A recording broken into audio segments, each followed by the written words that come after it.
களி கூர்ந்து மகிழ்ந்திடுவே என் இயேசு நீதியிலே.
நம் இரட்சகர் ஆண்டவருமாகிய இயேசு கிறிஸ்துவின் ஈடு இணையற்ற நாமத்திலே அன்பு சகோதர சகோதரர்களுக்கு எழுந்துகட்டும் ஒளித்தின் சார்பாக என் வாழ்த்தலை தெரிவித்துக் கொள்கிறேன். உங்களுக்கு சமாதானம் உண்டாவதாக. இன்று சிலுவையிலா சிலுவை நிழலிலா என்கிற தலைப்பிலே சில வசனங்களை நாம் தியானிக்கப் போகிறோம். ஆதாரமாக மத்தேயு 10:38 வசனத்தை வாசிக்கிறேன். தன் சிலுவை எடுத்துக்கொண்டு என்னை பின்பற்றாதவன் எனக்கு பாத்திரன் அல்ல என்று இயேசு கிறிஸ்து சொல்கிறார். மத்தேயு 10:38 தன் சிலுவை எடுத்துக்கொண்டு என்னை பின்பற்றாதவன் எனக்கு பாத்திரன் அல்ல. சிலுவை கிறிஸ்தவ பிள்ளையுடைய வாழ்க்கையிலே ஒரு முக்கியமான இடத்தை பெறுகிறது. சிலுவை ஒரு புனித சின்னம் என்று ஒரு பக்தர் பாடியிருக்கிறார். சிலுவை ஒரு புனித சின்னம் என்று இன்றும் ஊழியர்கள் அநேகர் மக்கள் தலையிலே சிலுவை அடையாளத்தை வரைவார்கள். அது புனித சின்னம் என்று எண்ணி வரைகிறார்கள். கொல்கதாவே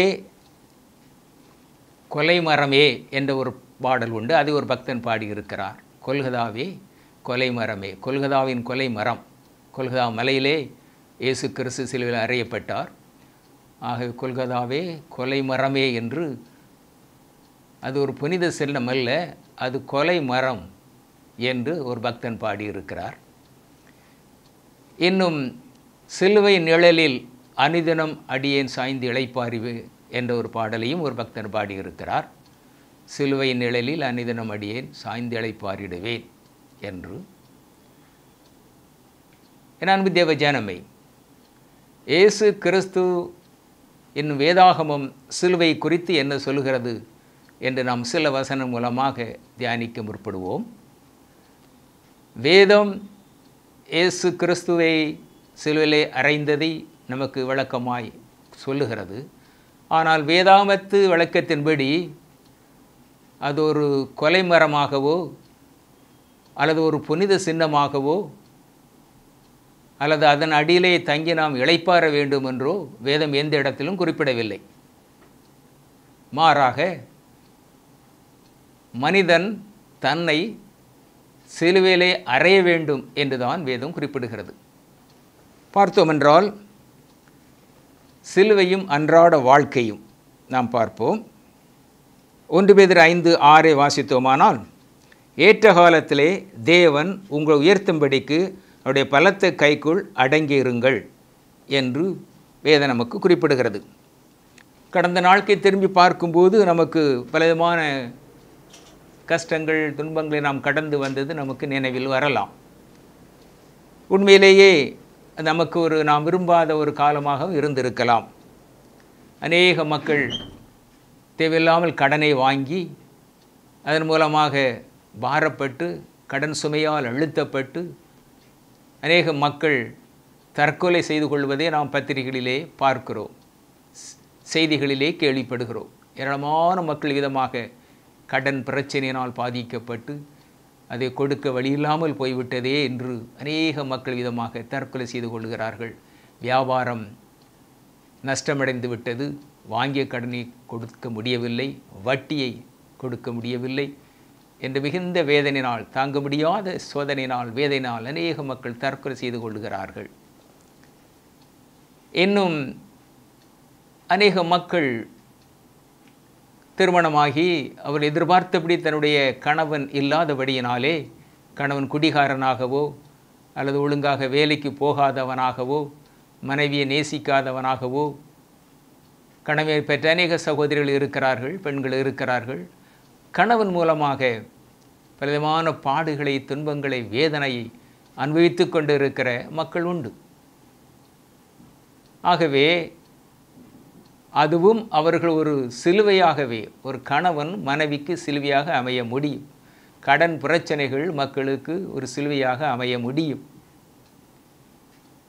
அதேபோல இயேசு கிறிஸ்துவை ஏற்றுக்கொண்ட, விசேஷமாக பிற மதத்திலிருந்து இயேசு கிறிஸ்துவை ஏற்றுக்கொண்ட அநேக மக்கள் இருக்கிறார்கள். அவருடைய வாழ்க்கையிலே அவர்கள் அனுபவிக்கிற அநேக சம்பவங்கள் அது சிலுவைக்கே அதை ஒப்பிடலாம். அவ்விதமான கஷ்டங்களை, பாடுகளை, துன்பங்களை அனுபவித்து கொண்டு இருக்கிறார்கள். எனக்கு தெரிந்த ஒரு அருமையான தம்பி ஒருவர் உண்டு.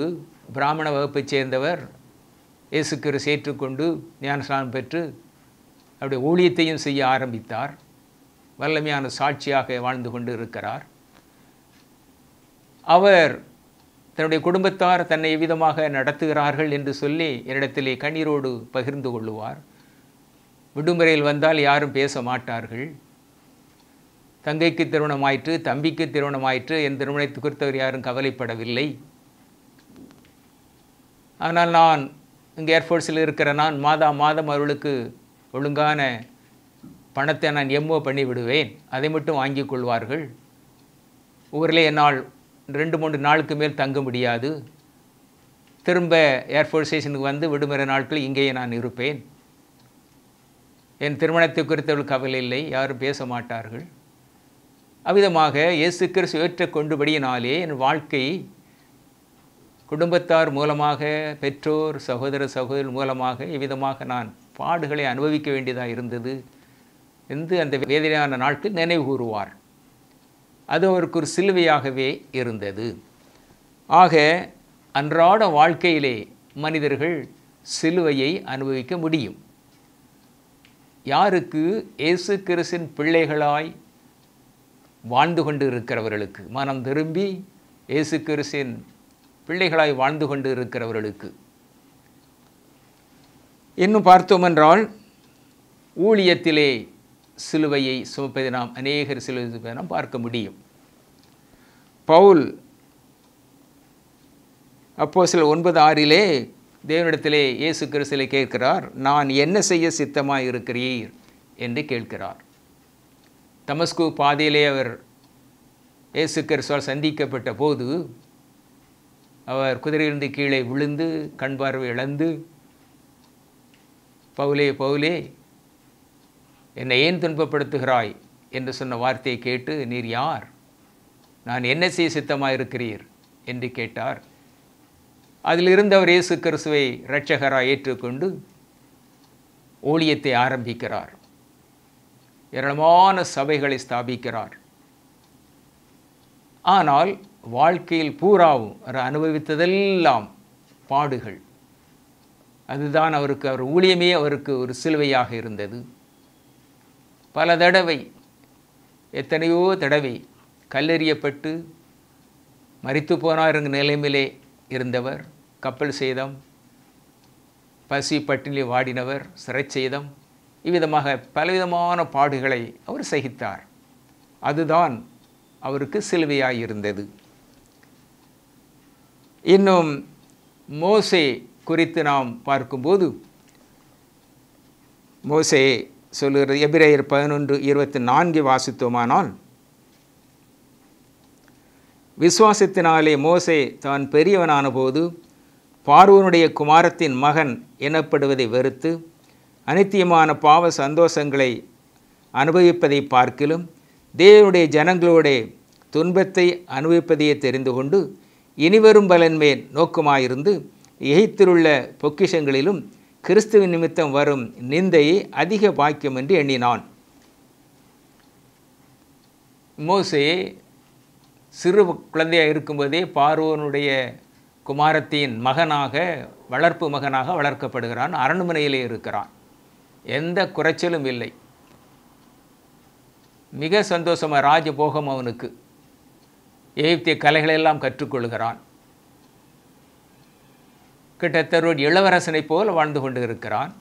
ஆனால் காலம் வந்தபோது, 40 ஆண்டுகள் அங்கு வாழ்ந்தபோது அது ஒரு முடிவுக்கு கொண்டு வந்து விடுகிறான்.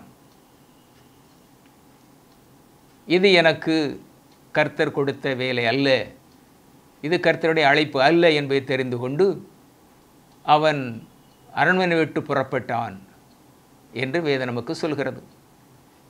ராஜாவின் கோபத்தையும் பொருட்படுத்தாமல் அரண்மனை விட்டு புறப்பட்டு வந்தான் என்று வேதம் சொல்லுகிறது. என்ன நினைக்கிறான் என்றால், எகிப்தின் பொக்கிஷங்களை காட்டிலும் கிறிஸ்துவின் நிமித்தம் வரும் பாடுகளே நல்லது என்று அவன் கண்டான். கிறிஸ்து நிமித்தம் வரும் பாடுகள் அதிக பாக்கியம் உள்ளது என்று கண்டான். அதைத்தான் அவன் சிலுவையாக அவனுக்கு மாறினது. இயேசு கிறிஸ்து சிலுவையில் அறையப்படுவதற்கு முன்பே அவர் சிலுவை குறித்து பேசியிருக்கிறார். ஆகவே ஜனங்கள் திட்டவட்டமாக அறிந்து கொள்ள வேண்டும், இயேசு சிலுவையில் அறையப்பட்டபடினால்தான் சிலுவை முக்கியத்துவம் பெற்றுவிட்டது, பரிசுத்தமாகிவிட்டது என்று ஒருபோதும் தவறாக எண்ணிவிடக்கூடாது. இயேசு கிறிஸ்து சிலுவையை குறித்து சொன்னது அவர் அறையப்பட்ட சிலுவையை குறித்து அல்ல. மனிதர்கள் கர்த்தருக்காய் வாழுகிற வாழ்க்கையிலே, பரிசுத்த வாழ்க்கையிலே அனுபவிக்கிற துன்பங்கள், பிரச்சனைகள், அவமானங்கள், பசி, பட்டினி, ஊழியத்தின் நிமித்தமாக வருகிற எதிர்ப்புகள், ஏமாற்றங்கள், இவ்விதமாக இதைத்தான் இயேசு கிறிஸ்து சிலுவை என்று குறிப்பிடுகிறார். வேதம் அதைத்தான் சிலுவை என்று குறிப்பிடுகிறது. ஆக சிலுவை ஒருபோதும் நாம் சாய்ந்து இளைப்பாறுவதற்காக கொடுக்கப்படவில்லை. அந்த சிலுவையில் நாம் அறையப்பட வேண்டும் என்றுதான் வேதம் விரும்புகிறது. இன்னும் பார்த்தோமானால் ஆபிரகாமை குறித்து வேதம் சொல்லும்போது, ஆபிரகாம் வாக்குத்தத்தம் பண்ணப்பட்ட தேசத்திலே வாக்குத்தத்தத்துக்கு உடன் சுதந்திரராகிய ஈசாக்கோடும் யாக்கோபோடும் ஒரு பரதேசியைப் போல கூடாரங்களிலே குடியிருந்தான். ஏன்? தேவன்தாமை அஸ்திவாரம் போட்டு கட்டிய நகரத்திற்காக காத்திருந்தான். கர்த்தருக்காக அவன் ஒரு ராஜாவைப் போல அவன் வாழ்ந்திருக்க முடியும். ஆனால் அதை விட்டுவிட்டு ஒரு பரதேசியைப் போல இந்த பூலோகத்திலே வாழ்ந்தான். அதுதான் அவனுக்கு சிலுவை. நினைத்திருந்தால் மிகப்பெரிய அரசனைப் போல் அவனால் வாழ்ந்திருக்க முடியும். அத்தனை செல்வம் அவனிடத்தில் இருந்து, சொத்து சுகங்கள், ஆடு மாடுகள், வேலைக்காரிகள், இவ்விதமாக ஒரு மில்லியனராக அவன் இருந்தான். ஆனாலும் ஒரு பரதேசியைப் போல நான் இங்கு வாழ்கிறேன் என்று கர்த்தருக்காக வாழ்கிற வாழ்க்கையை ஒரு சிலுவையாகவே அந்த ஆபிரகாம் எண்ணினார். ஆகவே அன்பு தேவஜனமே, நாம் பார்த்தோம் என்றால் பிலதெல்பியா சபையை குறித்து நாம் பார்க்கும்போது அது தேவன் விரும்புகிற ஒரு சபையாக இருந்தது என்று நாம் வேதத்திலே பார்க்க முடியும். ஆனாலும் அதற்கு ஒரு சிலுவை, சபைக்கும் ஒரு சிலுவை கொடுக்கப்பட்டது. அந்த சபைக்கும் என்ன சொல்லுகிறதால் வேதம் வெளிப்படுத்தின 3:9 வாசித்தோமானால், தாங்கள் யூதர்கள் அல்லாதவர்களாக இருந்தும் தாங்கள் யூதர்கள்தான் என்று பொய் சொல்லுகிற ஒரு கூட்டத்துடைய சிலரை உனக்கு நான் கொடுப்பேன். பிலதெல்பியா சபை ஒரு ஆவிக்குரிய சபை, நல்ல பெயர் பெற்ற ஒரு சபை. ஆனாலும் அந்த சபையிலே யூதர்கள் அல்லாதவர்கள், தங்களை யூதர்கள் என்று பொய் சொல்லுகிற ஒரு கூட்டத்தாரை உனக்கு கொடுப்பேன் என்னது வார்த்தை சொல்கிறது. ஆக இந்த பொய் சொல்லுகிற இந்த கூட்டத்தார் அந்த சபைக்கு, பிலதெல்பியா சபைக்கு சிலுவையாகவே இருந்தார்கள். இன்னும் இதை நாங்கள் எதன் மூலமாக பார்க்கிறோம் என்றால், சபையும் சிலுவையை சுமக்க வேண்டியது வரும் என்று நாம் பார்க்கிறோம். அப்போஸ்தலர் 14:21-22 வாசித்தோமானால், அங்கு வேதம் தெளிவாய் நமக்கு சொல்லுகிறது, அந்த சபையும் அங்கிருந்த அந்த நாட்களில் அங்கு இருந்த சபையும் சிலுவையை சுமக்கக்கூடிய ஒரு சபையாகவே இருந்திருக்கிறது. ஆக சபையும் சிலுவையை சுமக்க வேண்டும். இன்னும் கலாத்தியர் 5:24 வாசித்தோமானால், கிறிஸ்துவனுடையவர்கள் தங்கள் மாம்சத்தையும் அதன் ஆசை இச்சைகளையும் சிலுவிலே அறைந்திருக்கிறார்கள். தனிப்பட்ட வாழ்க்கையிலேயும் சிலுவை உண்டு என்பதை இந்த வசனம் நமக்கு தெளிவாய் சொல்லுகிறது. கிறிஸ்துவனுடையவர்கள் தங்கள் மாம்சத்தையும் அதன் ஆசை இச்சையும் சிலுவிலே அறைந்திருக்கிறார்கள். யார் கிறிஸ்தவர், உண்மையான கிறிஸ்துவை உடையவர்கள், கிறிஸ்துவில் இருக்கிறார்கள் என்றால் தங்கள் மாம்சத்தையும் ஆசை இச்சைகளையும் சிலுவையிலே அறைந்தவர்கள். மாம்சீக இச்சைகளையும் சிலுவையிலே அறைந்தவர்கள்தான் கிறிஸ்துவனுடையவர்கள் என்று வேதம் இந்த வசனத்து மூலமாக நமக்கு சொல்கிறது. ஆகவே இயேசு கிறிஸ்துவும் தெளிவாய் நமக்கு சொல்கிறார். லூக்கா 9:23 பார்த்தோமானால், ஒருவன் என்னை பின்பற்றி வர விரும்பினால் அவன் தன்னைத்தான் வெறுத்து தன் சிலுவையை அனுதினமும் எடுத்துக்கொண்டு என்னை பின்பற்ற கடவன். மிக தெளிவாய் இயேசு கிறிஸ்து சொல்லிவிட்டார். ஒருவன் என்னை பின்பற்றி வர விரும்பினால் அவன் தன்னைத்தான் வெறுத்து தன் சிலுவையை அனுதினமும் எடுத்துக்கொண்டு என்னை பின்பற்றி வர கடவன். ஒவ்வொருவருக்கும் ஒவ்வொரு விதமான சிலுவை இருக்கலாம். மரத்தால் செய்யப்பட்ட இயேசு கிறிஸ்து அறையப்பட்ட அந்த சிலுவை ஒன்று போலத்தான் இருக்கும். அது எந்த மரத்தில் செய்தாலும், எவ்வளவு சிறிதாக பெரிதாக செய்தாலும் அதன் ஷேப் சிலுவை அப்படித்தான் இருக்கும். ஆனால் ஒவ்வொருடைய வாழ்க்கையிலும் சிலுவை என்பது வித்தியாசமான முறையிலே இருக்கும். ஊழியர்களுக்கு அது ஒரு விதமாக இருக்கும், சபைக்கு அது ஒரு விதமாக இருக்கும், விசுவாசிகளுக்கு கர்த்தருடைய பிள்ளைகளுக்கு அது வேறு விதமாக இருக்கும். இயேசு கிறிஸ்து ஏற்றுக்கொண்ட புறஜாதியிலிருந்து இயேசு கிறிஸ்து ஏற்றுக்கொண்ட பிள்ளைகளுக்கு அது இன்னும் வித்தியாசமான முறையில் இருக்கும். ஆனால் அது சிலுவைதான். ஆகவே அன்பு தேவ ஜனமே, ஒவ்வொருவரும் வாழ்க்கையிலே சிலுவையை சுமந்தே ஆக வேண்டும், சிலுவையில் அறையப்பட்டே ஆக வேண்டும். ஆக சிலுவை என்பது ஒரு சாதாரண புனித சின்னமாக யாரும் கருதிவிடவே கூடாது. சிலுவை அடையாளத்தை வரைவதன் மூலமாக எந்த விசேஷித்த ஆசீர்வாதமும் உங்களுக்கு வர முடியாது.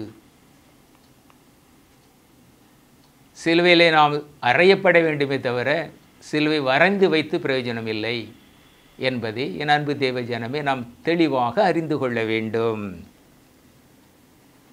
இன்னும் பார்த்தோமானால் 1 பேதுரு 5:6 வாசிக்கும்போது, ஏற்ற காலத்தில் தேவன் உங்களை உயர்த்தும்படி அவருடைய பலத்த கைக்குள் அடங்கி இருங்கள் என்று வேதம் நமக்கு சொல்கிறது.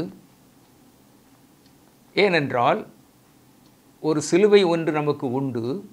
அது எந்த சிலுவை, எவ்விதமாக அது இருக்கும், அதன் பாடுகள் என்ன என்பதை கர்த்தர் ஒருவர் தான் அறிவார். ஆகவே ஏற்ற காலம் வருவரை நாம் காத்திருக்க வேண்டும், பலத்த கரத்துக்குள் அடங்கி இருக்க வேண்டும் என்று வேதம் நமக்கு தெளிவாய் சொல்கிறது. இயேசு கிறிஸ்துவை இரட்சகராய் ஆண்டவராய் ஏற்று அவருக்காக ஒரு பரிசுத்த வாழ்க்கை வாழ்ந்து கொண்டு இருக்கிற மக்களுக்கு உண்மையிலேயே ஒரு உண்மையான விசுவாசியா, உண்மையான சீடனாய் வாழுகிறவருக்கு மட்டும்தான் தெரியும் தங்கள் வாழ்க்கையிலே எது சிலுவை என்று. ஒருவேளை கர்த்தருக்குள் பயபக்தியாய் வாழ்ந்து கொண்டு கர்த்தருடைய ஊழியத்தை செய்கிற மக்கள் வாழ்க்கையிலே ஏற்படுகிற பலவிதமான பிரச்சனைகளை, துன்பங்களை அனுபவிக்கிற பலவிதமான சரீர பலவீனங்கள், வியாதிகளை கூட அநேக மக்கள் தவறாக புரிந்து கொள்வார்கள். ஒருவேளை அவன் பாவம் செய்திருக்கக்கூடும், தவறாக நடந்திருக்கக்கூடும். உண்மையிலேயே அவன் நல்லவனானால், நல்ல ஊழியக்காரனானால் எப்படி அவனுடைய குடும்பத்தில் பிள்ளைகள் மரிப்பார்கள், எப்படி பணத்துக்காக கஷ்டப்படுவான் என்றெல்லாம் ஜனங்கள் பலவிதமாக பேசிக்கொள்வார்கள். ஆனால் அந்த ஊழியனுக்குத்தான் தெரியும், அந்த குறிப்பிட்ட மனிதர்தான் தெரியும், இது நான் சுமக்க வேண்டிய சிலுவை, நான் இயேசு கிறிஸ்துவுக்காக சிலுவை சுமந்து கொண்டு இருக்கிறேன் என்று அவருக்குத்தான் தெரியும். வெளியிலிருந்து பார்ப்பவர்களுக்கு வேறு விதமாக வேறு கண்ணோட்டத்தை அவர்கள் பார்ப்பார்கள். அவன் தவறு செய்யவில்லை என்றால் எப்படி கர்த்தர் அவனை தண்டிப்பார், எப்படி இந்த கஷ்டங்கள் வரும், அவன் தவறு செய்திருப்பான், அல்லது அந்த ஊழியம் சரியில்லை, அல்லது அவருடைய அழைப்பை, கர்த்தருடைய அழைப்பை தவறாக புரிந்து கொண்டு இருப்பான் என்றெல்லாம் மக்கள் பலவிதமான வார்த்தைகளை ஒரு ஊழியனை குறித்து, ஒரு விசுவாசியை குறித்து, ஒரு சீடனை குறித்து பேச முடியும். ஆனால் அந்தந்த மனிதர்களுக்குத்தான் தெரியும் இது நான் சுமக்க வேண்டிய சிலுவை என்று. பலர் பல நேரங்களிலே அவமானப்படுத்தப்பட்டு விடுகிறார்கள். ஆனால் மக்கள் நினைப்பார்கள் அவனுடைய தவறு மூலமாக அவன் செய்த பாவம் செய்திருப்பான், ஆகவே தான் அவனுக்கு இந்த தண்டனை, இந்த கஷ்டம் என்று ஜனங்கள் நினைப்பார்கள். ஆனால் அந்த ஊழியனுக்குத்தான் தெரியும், அந்த விசுவாசிக்குத்தான் தெரியும், அந்த சீடனுக்குத்தான் தெரியும் இது நான் சுமக்க வேண்டிய சிலுவை என்று. என் நண்பர் ஒருவர் சொல்லுவார், உண்மை கிறிஸ்தவனுக்கு சூடு சொரணை, மானம், மரியாதை எல்லாம் ஒன்றும் இருக்கக்கூடாது, சூடு சொரணை இருக்கக்கூடாது. ஒரு கல்லை போல அவன் இருக்க வேண்டும். யார் என்ன சொன்னாலும் அதை குறித்து கவலைப்படாதவனாக மனம் கல்லை போல மாற்றிக்கொள்ள வேண்டும் என்று என்னுடைய நண்பர் ஒருவர் சொல்லுவார். ஊழியத்திலே அவர் தன்னுடைய அனுபவத்திலே, வாழ்க்கையில் அனுபவித்த பலவிதமான பாடுகளை பெற்றோர் மூலமாக, சகோதர சகோதரர் மூலமாக, குடும்பத்தின் பிள்ளைகள் மூலமாக, மனைவி மூலமாக அவர் அனுபவித்த பாடுகளை அவ்விதமாக குறிப்பிடுவார். சொல்லுவார், சாதாரண மக்களிடம் கூட நான் குற்றம் செய்யாமலே மன்னிப்பு கேட்டு இருக்கிறேன், பலரிடம் நான் குற்றம் செய்யாமலே மன்னிப்பு கேட்டு இருக்கிறேன் என்று சொல்லுவார். அதுதான் உண்மை. ஆகிய அன்பு தேவ ஜனமே, தனிப்பட்ட வாழ்க்கையிலே சிலுவை உண்டு, விசுவாச வாழ்க்கையிலே சிலுவை உண்டு, சபை வாழ்க்கையிலே சபைக்கு சிலுவை உண்டு, ஊழியருக்கு சிலுவை உண்டு. அந்தந்த நிலையில் இருக்கிறவர்களான திட்டவட்டமாக அறிந்து கொள்ள முடியும் இது சிலுவையா என்று. ஆகவே சாதாரணமாக உலக மக்கள் நினைப்பதை போல சிலுவை என்பது ஒரு புனித சின்னம் அல்ல, அல்லது கொல்கதாவை கொலை மரம் என்று சொல்லும்போது அது கொலை செய்யப்படுகிறவர்களை மட்டும் வைக்கிற ஒரு கொலைகார அடையாளம் அல்ல, அல்லது பலர் நினைப்பதைப் போல பாடுவதைப் போல சிலுவை நிழலிலே அனுதினமும் சாய்ந்து இளைப்பாறுவேன் என்று சொல்வதைப் போல ஒரு இளைப்பாறுகிற இடமும் அல்ல. சிலுவை என்பது நாம் அனுபவிக்கிற இயேசு கிறிஸ்துக்காக வாழ்கிற வாழ்க்கையிலே, ஊழியத்திலே, சபை வாழ்க்கையிலே, சபையிலே இயேசு கிறிஸ்துவுக்காக அனுபவிப்பதைத்தான் சிலுவை என்று வேதம் நமக்கு தெளிவாய் சொல்லுகிறது. சிலுவை சுமப்பதே, சுயத்தை வெறுப்பதே சிலுவையின் அடையாளம் என்பதை நன்றாக அறிந்து கொள்ள வேண்டும். எபிரேயர் 11ஆம் அதிகாரத்திலே நாம் வாசிக்கிற இந்த நிகழ்வு மூலமாக சுயத்தை வெறுப்பதே சிலுவை சுமப்பது என்பதை நாம் நன்றாக அறிந்து கொள்ள வேண்டும். ஜெபிப்போமா. மகா இரக்கமுள்ள தேவாதி தேவனே, சுயத்தை வெறுப்பதே சிலுவை சுமப்பது என்பதை நாங்கள் ஒரு வார்த்தையின் மூலமாக அறிந்திருக்கிறோம். ஆகவே சிலுவை நிழலிலே நாங்கள் சாய்ந்து இளைப்பாறுவதற்கென்று எங்களுக்கு சிலுவை கொடுக்கப்படவில்லை. நீர் சிலுவை சுமந்ததைப் போல நாங்களும் எங்களுடைய வாழ்க்கையிலே, தனிப்பட்ட வாழ்க்கையிலே வருகிற சிலுவையை சுமப்பதற்காக நேசித்தம் கொண்டு இருக்கிறீர். அதை சரியாக புரிந்து கொண்டு இன்னும் உறுதியாக, இன்னும் வைராக்கியமாக உமக்குள் ஜீவிக்கத்தக்கதான நிலையை உமது பிள்ளைகளுக்கு கிருபையாய் கட்டளையிடுவீராக. உமை ஸ்தோத்தரிக்கிறோம், உமக்கு நன்றி செலுத்துகிறோம். தேவையில் இருக்கிற ஒவ்வொரு மக்களுடைய தேவையெல்லாம் நீர் சந்தித்து பிள்ளைகளை ஆசீர்வதி. அழாதே என்று சொல்லி கண்ணீரை துடைக்கிற தேவாதி தேவன், பலமான பாடுகள் துன்பங்கள் சகித்து கொண்டு இருக்கிற மக்களை நீர் மார்போடு அணைத்து ஆசீர்வதிக்கும்படியாய் ஜெபிக்கிறோம் கர்த்தாவே. வாழ்க்கையிலே உமக்கென்று உத்தமமாய் வாழ்ந்து கொண்டிருந்த போதிலும் வருகிற துன்பங்கள், கஷ்டங்கள், அவமானங்கள், நிந்தைகள் எல்லாம் நான் இயேசு கிறிஸ்துவுக்காக சுமக்கிற சிலுவை என்ற உணர்வோடு, இந்த விசுவாசத்தோடு உமக்கென்று இந்த பிள்ளைகள் தைரியமாய் முன்னேறி செல்ல உதவி செய்வீராக. எங்கள் அருமை இரட்சகரும் மீட்பெருமாகிய இயேசு கிறிஸ்து நாமத்தில் ஜெபிக்கிறேன் எங்கள் ஜீவனுள்ள பிதாவே, ஆமேன். கர்த்தர் உங்களை ஆசீர்வதிப்பாராக.